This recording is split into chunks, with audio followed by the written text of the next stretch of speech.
ഓം പരാശക്തി നമ. അമ്മയുടെ കൗമാരക്കാലം. ഒരനുജനുണ്ട് അമ്മയ്ക്ക്. ആരോഗ്യം തീരെ മോശം. മിക്കവാറും സർക്കാർ ആശുപത്രിയിൽ കൊണ്ടുപോകേണ്ടി വരും.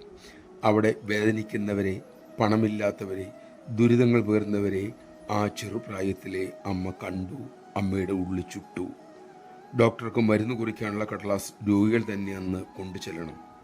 പക്ഷെ പരീക്ഷാ പേപ്പർ പോലും വാങ്ങാൻ വിഷമിക്കുന്നവരുടെ വീട്ടിൽ എവിടെയാണ് പേപ്പർ? അതിന് അമ്മ ഒരു വഴി കണ്ടെത്തി.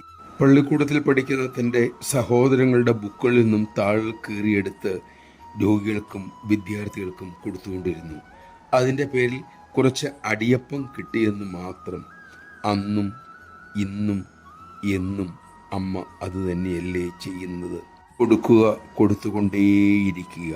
അമ്മയുടെ മഹത്തായ ഈ സേവാദൗത്യത്തിൽ, പ്രേമദൗത്യത്തിൽ കഴിയും പോലെ പങ്കുചേരാൻ നമുക്കും ശ്രമിക്കാം. അതിനുള്ള ശക്തിക്കായി, വിവേകത്തിനായി അമ്മയോട് തന്നെ പ്രാർത്ഥിക്കാം. നമഃ ശിവായ.